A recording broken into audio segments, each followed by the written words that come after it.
Shalom. First thing and foremost, I want to give all praises and glory and honor that's due to Yahweh Ba'ashem, Yahweh Shai, Ba'ashem B'Kakwadash. Double honors to the apostles and elders of Great Millstone and rule well.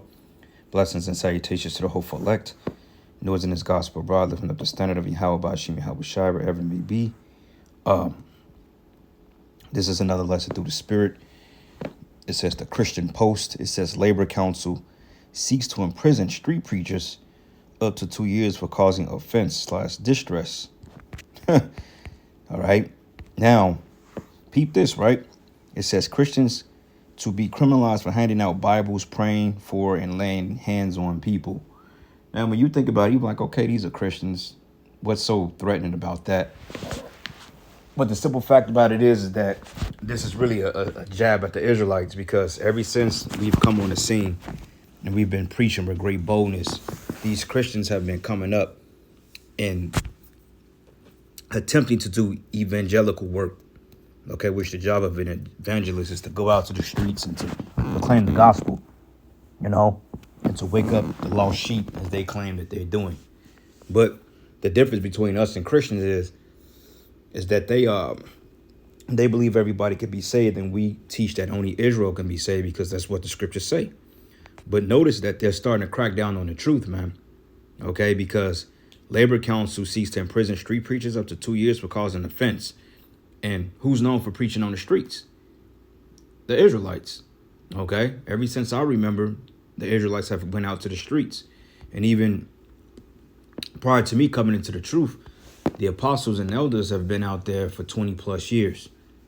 Okay, Apostle Tahar came in, in 1985. Apostle Gabar came in 1990, and I believe Apostle Ramlab, if I'm not mistaken, I believe he came in, I'm not very certain, but I think it may have been like around 93, 94, 95, But regardless of it, those men have been out there for quite some time, even before you Christians even thought of going to the streets and teaching. Now, going back to the 60s, you got a man by the name of Elder Abba Bivens, who you believe is John the Baptist or Elijah the prophet to come. He was out in the street speaking, so this ministry has gone worldwide, and the world is getting a whiff of what this gospel is truly about. And this is why that they're slowly cracking down on the truth, man, because eventually they're going to make it illegal for men like us to go out there and speak the truth. And this is what it's all alluding to, man, because Christians, they're not healing no goddamn body.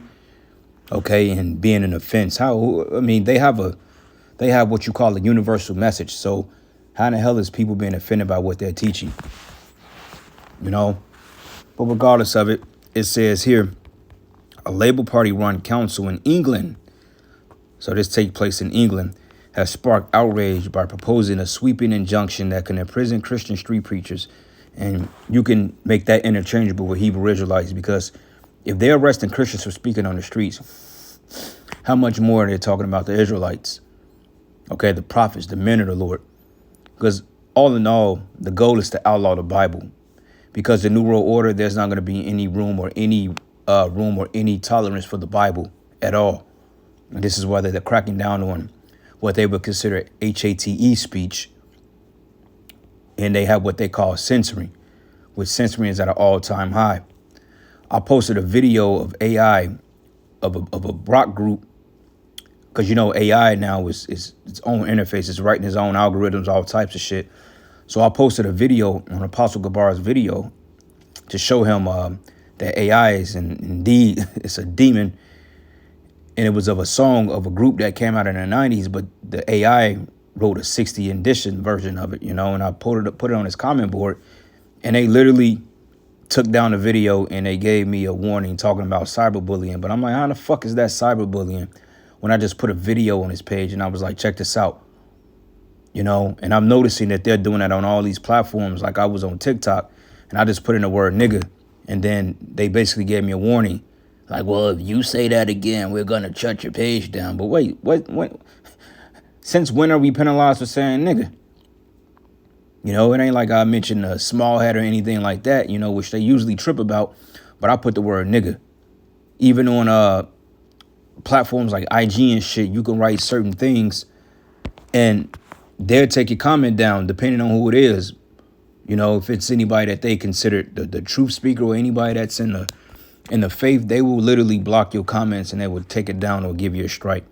And what I'm realizing is that they have our algorithms traced. They have our algorithms linking our phones and database to our identity. So they have an understanding of who you are, even if you may set up your page or your YouTube page under a different identity. Because, I mean, who in the hell puts their first and last name on their YouTube page, right? At least the one they're teaching from. But there's somehow, some way they were able to trace the algorithms on who's saying what. And this is why Google bought YouTube back in 2014, 2015, because now it's one parent company. You see, so that right there was already a start of them censoring this truth. But it reads, it says the council, it says Rushmore Borough Council covering Farnborough and Aldershot has faced accusations for attempting to criminalize Christians for preaching, praying, and distributing Bibles in public spaces. But the council initially applied for the injunction in February, citing complaints about noise, public disruption, and distress caused by street preachers. And when you think about that, hey, you think about the Israelites, because when you go online and you type in Hebrew Israelites, it would say that they're a group of known for standing at the corners of major cities, shout obscenities at white people, and they call white people Faggots and devils, okay, which is an offense to Esau, to the elites, because ultimately they want to stop us from teaching. They don't want this word to go forth. But we got, you know, what they call the First Amendment, which they're doing away with. But it says here, it says, and laying hands on people in prayer, even with permissions, according to Telegraph. It says the injunction also sought to prohibit approaching individuals to discuss religion and preaching messages that could be perceived as hostile towards protected characteristics such as age, gender, or sexual orientation, which is a bunch of bullshit. Okay, because what gives these people more protection and rights than the average person? So this is why that they want to crack down on the truth, because ultimately, you know, we're calling out the wickedness of this world. But it says violations of injunction could result in fines, arrest, and a maximal prison sentence of 2 years. But hey, don't get it twisted. That prison sentence is going to come with a martyrdom, you know, for certain brothers, because it tells us in the scriptures that those that was beheaded for the testimony of Yahweh Shai, all right? So you're going to have certain men that's going to die in this thing to be a martyr for a testimony of Yahweh Shai. You know, it says, but after an intervention by the Christian Legal Center, which is the CLC, street preachers represented the legal group have managed to temporarily halt the attempts. But the council also postponed a court hearing that would have sealed the injunction's terms. But the council is now reportedly rewriting the injunction while seeking greater consolation with local Christians. And ultimately, it's not time yet, you know. But the reason why they're cracking down on this as well, because on the street, you can reach more people outside of being confined to some church behind four walls, you know. So anyway, let's get a couple of precepts, because the famine of the word and great persecution is coming upon the believers of Yahweh Bashim Yahweh Shai. As the scriptures say, those that live godly in Yahweh Shai shall suffer persecution. So we will be persecuted, brothers. Okay, we're going through it now.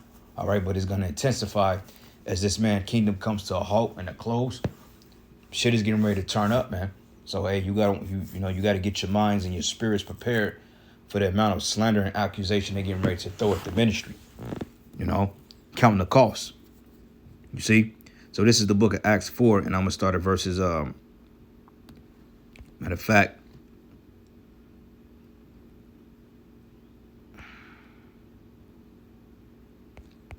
let's start at verses 13. It says, now when they saw the boldness of Peter and John and perceived that they were unlearned and ignorant men, they marveled and took knowledge of them that they had been with Yahweh Shai. So the elites know. Okay, they know who's who and what's what. You see, they know who's teaching 100% truth, and they know who's full of shit. But overall, they don't give a damn. If you're speaking any type of truth, they're going to roll on you. So why these guys in Israel are changing the doctrine to have a safety landing towards the end of this man's kingdom, it's not going to matter, because at the end of the day, the fact that you just know who you are is threat enough for Esau's New World Order. And just the fact of who you are by blood, whether you acknowledge yourself being an Israelite or not, they're going to roll on you too. Okay? And it says here, and beholding the man which was healed standing with them, they could say nothing against it. Okay? Because it's coming to a point That ain't nothing they can say against this truth. And this is why Yahweh Shai said, I will give you a mouth that even your adversaries will not be able to gainsay nor resist. Because the fact that the truth is coming out hardcore, non-stop, and we're debunking the lies and going into the historical artifacts and proving that the people who claim to be us is very far from the truth. They can't deny it. So the next best thing is to bring out slanderous accusations, man, and physically come after us with the sword. Because believe it or not, slander and lies is part of this man's smear campaign. That's a sword as well. That's a weapon. Because the world will buy into that narrative based on the amount of hatred they generate towards the ministry. You know? And it says here, but then when they had commanded them to go aside out of the council, they conferred among themselves, saying, what should we do to these men? So that was counsel that was being taken on the men of the Lord. And you better believe that they're having counsel now on how they're going to roll on the camps, man. Okay, they have a dossier on each and every last one of us. They know where we live, where we work, how we look, who we consult with, who we lay down with. They know our families. They know all this shit. They got the whole dossier on us. But you know what? At the end of the day, so be it. Because we're not hiding and we ain't got shit to hide. Because we're not doing nothing but teaching the word. You know? He's the one that got to worry because he's the one that's in the wrong. Okay? He's the one that violated the covenant and destroyed the earth and took the Lord's people and put them in captivity and beating the hell out of us to this day. He's the one that got to worry, not us. All right? And the people that follow him. Because the average person in this system, they're just going to die, man. You know? But it says here, saying, what should we do to these men? It says, for that indeed a notable miracle have been done by them. It's manifest to all them that dwell in Jerusalem, and we cannot deny it. So when the spiritual power comes in the earth, when healing and miraculous healings come back and brothers are doing things through the spirit, that's when people are going to wake up. And like it's scripture say that day 3,000 souls were added to the church. Hey, we literally are going to be adding people to the ministry once these miracles come. Because, hey, a lot of believers in the ancient world was convinced through miracles, man. You know, even though the teaching and the preaching did convince some, but Jake needs shit to see. They need something tangible, man. So if a brother brings somebody from the dead or raise the dead or call fire down from heaven or take off in a flight or a sprint, that's going to get the attention of the world, man. And people are going to want to come up to you. So pressure is getting ready to be on us, man. You know, hey, people coming up with their sick grandparents. Hey, can you heal us? Can you heal us? And what's the name of your guy? X, Y, and Z. Hey, we going to be behind enemy lines real soon. Okay, because we're entering another glory. But it says here, but it spread no further among the people. Let us straightly threaten them that they may speak henceforth to no man in his name, which is Yahweh Shai. And they called them and commanded them not to speak at all, nor teach in the name of Yahweh Shai. But Peter and John answered and said it to them, whether it be right in the sight of Yahweh to hearken unto you more than unto the Most High, judge ye. But it says, but before we cannot speak the things which we have seen and heard. So when they further threatened them, they let them go, finding nothing that they may punish them because of the people, but for all men glorify Yahweh for that which was done. You see what I'm saying? So the point is, hey, when they got locked up for teaching the word, hey, they didn't really have shit on us. Same thing today. But there will come a time that they will try to arrest brothers, you know, accusing us of all types of wickedness, man. You guys are terrorists. You guys are high treasonous. You guys are breaking the law. Okay, you guys are inciting riots. You're making people uncomfortable. All right, you're making transgenders feel some type of way. All shit that they have no technicality or no legal grounds to hem us up. They're going to try to hem us up on shit, man.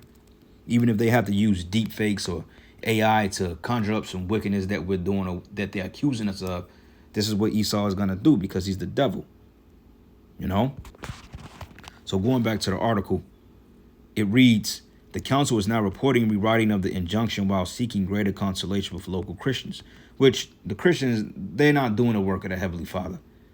Okay, just because you go out to the street, that doesn't mean anything, okay? Because you're not proclaiming Yahweh Bashim Yahweh Shai, and you teach what they call replacement theology, man, when you're replacing the true biblical Israelites and the biblical narratives with the universal doctrine. And that's off according to the scriptures. And it says the CLC described the proposed measures as disproportionate and unlawful. But Andrea Williams, the organization's chief executive, vowed to challenge any legislation that attempt to silence or criminalize the Christian faith. And this is the reason why they can't really roll on us now, because they really have no grounds for it. So as they suspend shit and come up with these particular restrictions, this is when they're going to try to move into the ministry. But it says Rushmore Borough Council defends its actions by pointing to a high volume of complaints from the residential and local businesses about behavior. Now, this sounds very familiar. Okay, I mean, I don't know how many times we got harassed by business owners and we had to move the camp. Like we was downtown maybe about a month ago in a spot that we prophesied at, because we prophesied like at 2 spots downtown. And the second spot, which was in front of a restaurant, in front of a parking garage in a restaurant, they turned up the music on us, man, because obviously they must got some complaints, or the fact they didn't want to see us out there. And the fact that it's getting warm, you know, they may have customers that want to sit outside and eat. So they're turning up the music to drown us out. Okay.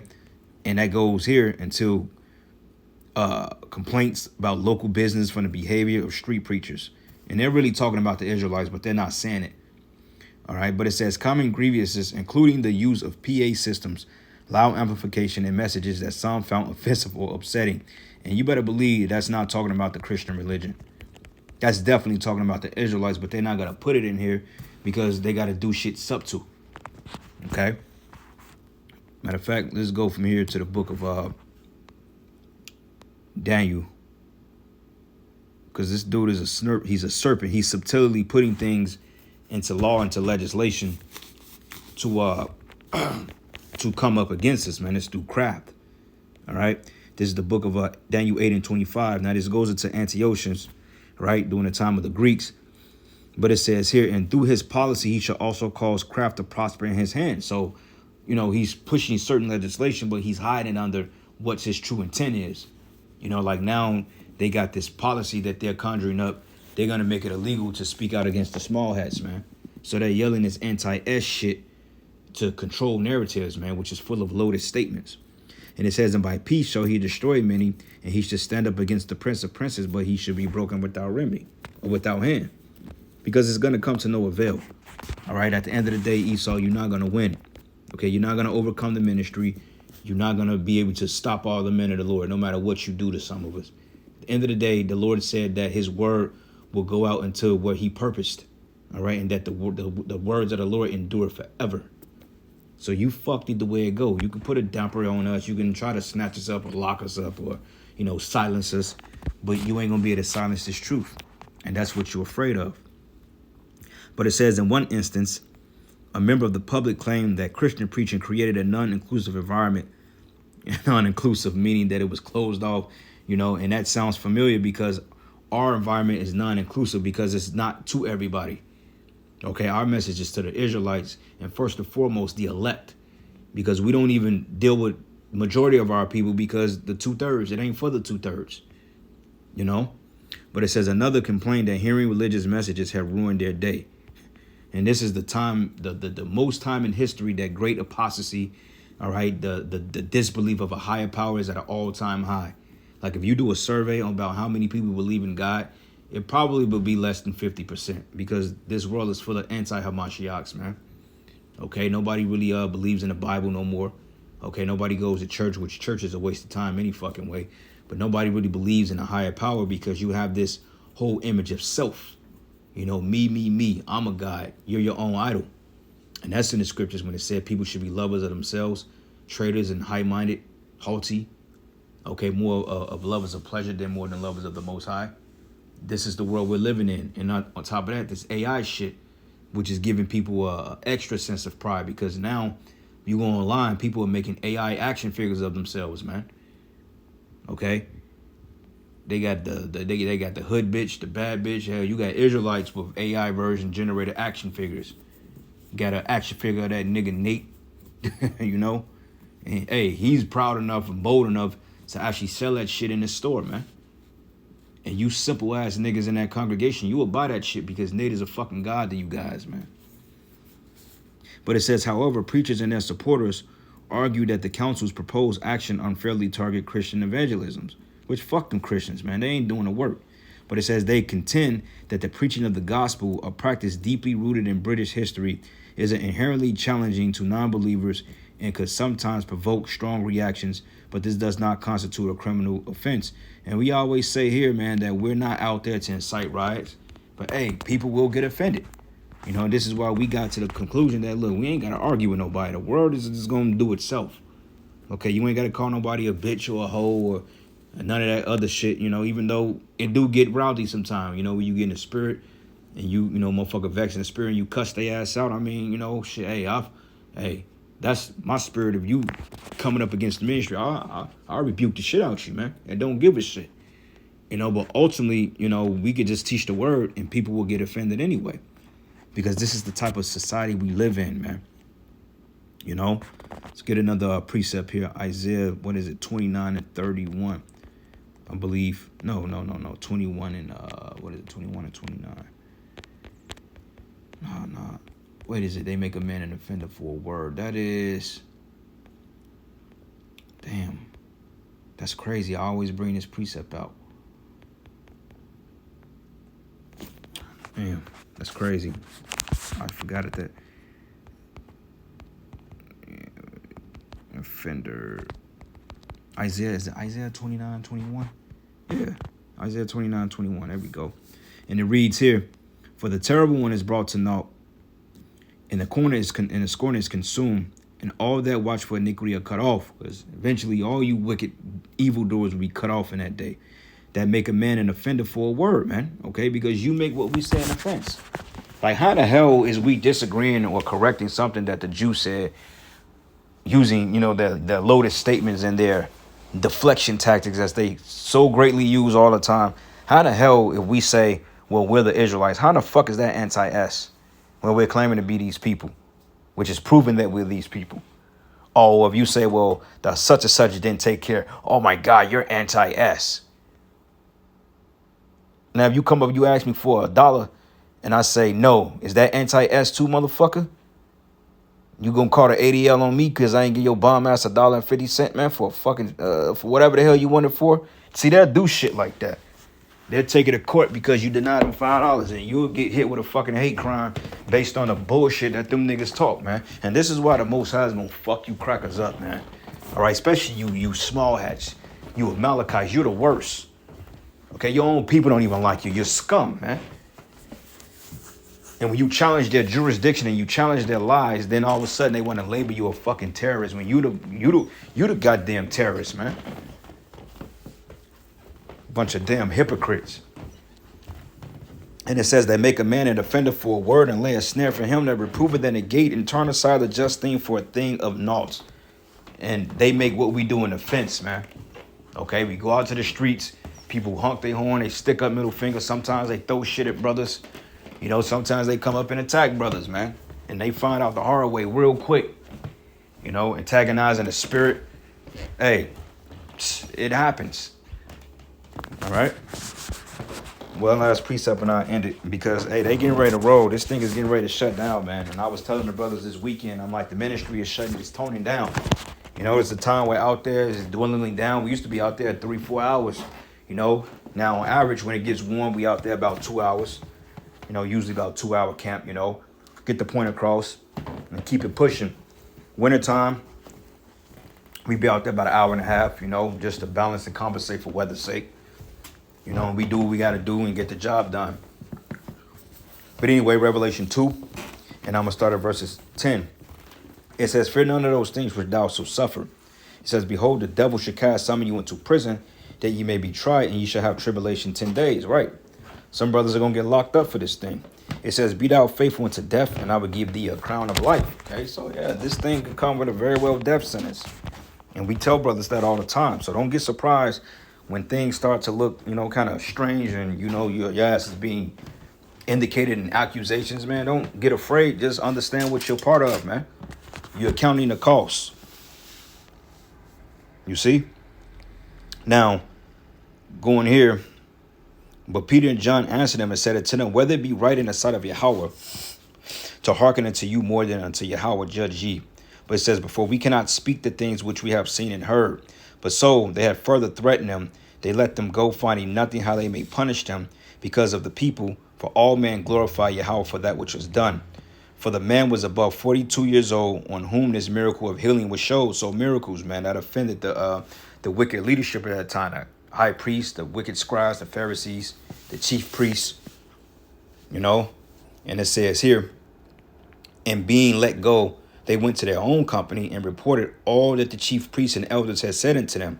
And when they heard that, they lifted up their voice to Yahweh with one accord and said, Lord, thou art Yahweh, which has made heaven and earth, and sea, and all that it says, sea, and all that in them is. Who by the mouth of thy servant David has said, why did the heathens rage and the people imagine a vain thing? Yeah. It says the kings of the earth stood up and the rulers were gathered together against the Lord, against his anointed, before a truth against thy holy child Yahushai, whom thou hast anointed. Both Herod and Pontius Pilate with the Gentiles and the people of Israel were gathered together, for to do whatsoever thy hand and thy counsel determined before to be done. And now the Lord, behold, that threatens, and grant unto thy servants that with all boldness they may speak thy word. So we're bold with this thing, all right? And this is what we're commanded to do. And we ain't stopping. Okay, we're getting stronger and stronger through the spirit. As wild and tired brothers are, we're still waxing stronger in the spirit. Because ultimately there's a spirit that's compelling us to do this, man. And by stretching forth thy hand to heal, and that sign and wonders may be done in the name of Yahushai, in the name of thy holy child Yahushai. And when they had prayed, the place was shaken where they were assembled together, and they were all filled with the Holy Ghost, and they spake the word of Yahweh with boldness, man. All right. So anyway, I'm going to end it giving all praises and glory and honor that's due to Yahweh Bashim Yahushai. Lord's will you were edified. Until the next lesson.